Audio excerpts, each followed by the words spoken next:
Assalamualaikum warahmatullahi wabarakatuh. Kami dari kelompok 5 akan mempresentasikan mengenai materi fungsi pembangkit momen, skewness, dan kurtosis.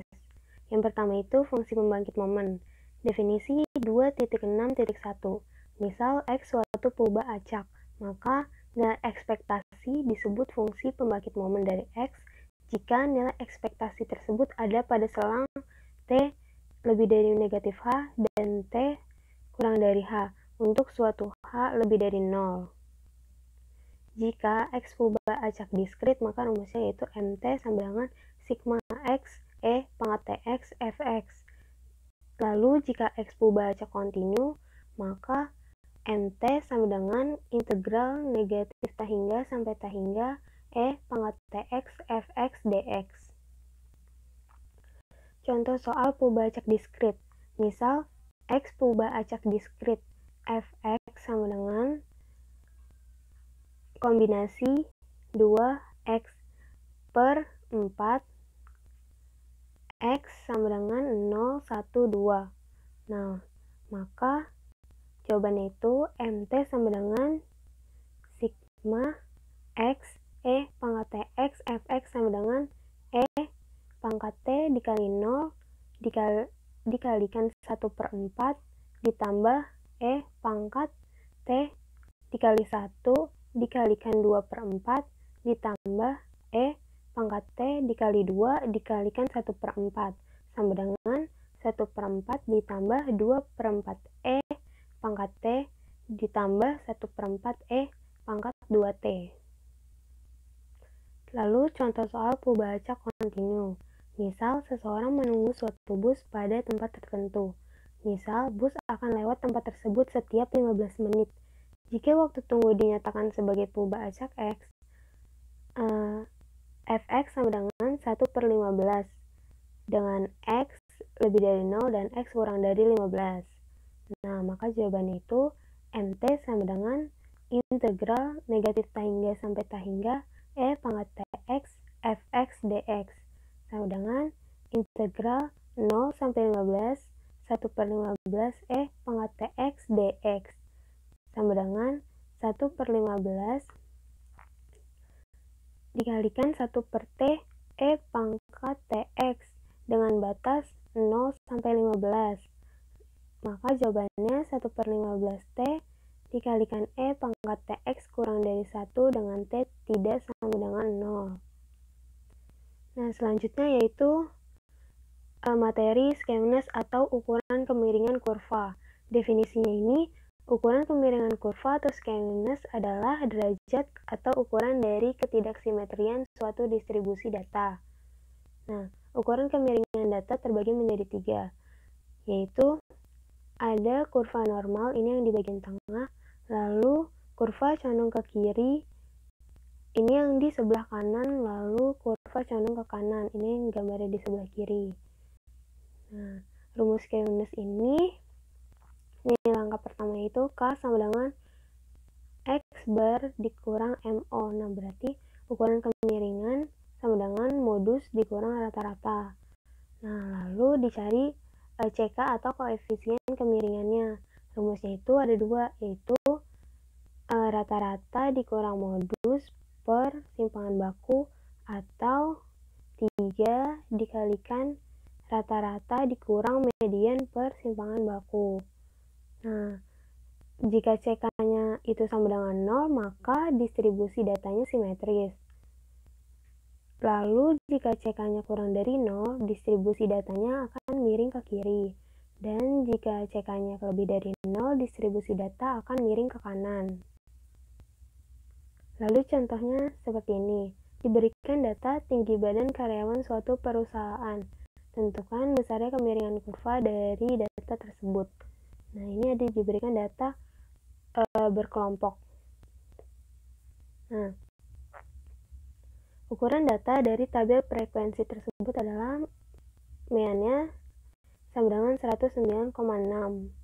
Lalu mediannya 108. Modusnya 105 dan deviasinya ini 9,26. Nah, pertama dicari si K-nya dulu. K sama dengan rata-rata dikurang modus. Nah, berarti 109,6 dikurang 105 sama dengan 4,6. Lalu selanjutnya dicari CK-nya. X bar dikurang modus per DS.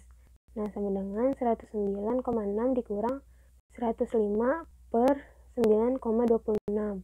Nah, hasilnya itu 0,4967629. Nah, maka CK-nya itu lebih dari 0. Di sini juga ditampilkan rumus simpangan bakunya, median, rata-rata, sama modusnya. Nah, selanjutnya itu ukuran keruncingan kurva atau kurtosis. Ukuran keruncingan kurva adalah derajat atau ukuran tinggi rendahnya puncak suatu distribusi data terhadap distribusi normalnya data. Ukuran keruncingan kurva erat kaitannya dengan kurva normal. Nah, jenis-jenis kurtosis ini ada 3 juga, yaitu leptokurtis atau yang puncak kurvanya tinggi, lalu mesokurtis puncak kurva normal, dan platykurtis puncak kurva rendah. Nah, ukuran keruncingan kurva ini atau rumus momen ya. Momen data tunggal MR sama dengan 1/N sigma I sama dengan 1 sampai N XI dikurang X bar dipangkatkan R. Lalu untuk momen data berkelompok ini MR sama dengan 1/N sigma I sama dengan 1 pangkat N FI dikalikan XI kurang X bar dipangkatkan R. Nah, untuk R sama dengan 1, maka momen pertama itu mean. Nah, kalau jika R-nya sama dengan 2, maka M2 atau momen kedua itu varians. Lalu R sama dengan 3, maka M3 atau momen ketiga itu kemiringan. Untuk R sama dengan 4, maka M4 atau momen keempatnya itu keruncingan.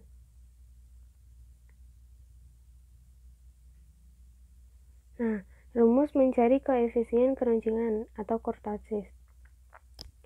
Nah, koefisien keruncingan atau alfa 4 ini sama dengan M4 per S4, yaitu momen keempat dibagi sama simpangan baku. Nah, menggunakan M yang rumus yang di slide selanjutnya, atau ini ada nih. Nah, jika alfa lebih dari 3, maka bentuk kurva leptokurtis atau meruncing. Lalu, jika alfa sama dengan 3, maka bentuk kurva mesokurtis atau normal. Jika A kurang dari 3, maka bentuk kurva platykurtis atau mendatar. Nah, contohnya itu diberikan data berkelompok seperti ini. Data tinggi badan 50 mahasiswa dalam suatu sekolah. Tentukan ukuran keruncingan data tersebut. Nah, nih, jadi dibikin tabelnya kayak gini. Ada nilai kelasnya, ada FI dikali XI dikurang X dipangkatkan 1, lalu dipangkatkan 2, dipangkatkan 3, dan dipangkatkan 4. Nah, MR sama dengan 1/N sigma I sama dengan 1 sampai N FI dikalikan XI dikurang X bar dipangkatkan R. Nah, untuk momen pertamanya ini 1/50 dikalikan 0 sama dengan 0. Untuk momen kedua 1/50 dikalikan 4,292 sama dengan 85,84. Lalu untuk momen ketiganya 1/50 36,904 sama dengan 738,07. Nah, untuk momen keempatnya ini 1/50 dikalikan dengan 1.429.924 sama dengan 28.598,48. Nah, karena momen keempatnya itu kan tadi 28,598,48. Nah, S pangkat 4-nya itu 7.352,65. Maka alfa 4-nya ini sama dengan M4 per S pangkat 4. Nah, jadi 28.598,48 per 7.352,65 sama dengan 3,89. Jadi, kurva yang terbentuk adalah kurva leptokurtis A alfa 4 lebih dari 3. Nah, sekian penjelasan dari kami. Wassalamualaikum warahmatullahi wabarakatuh.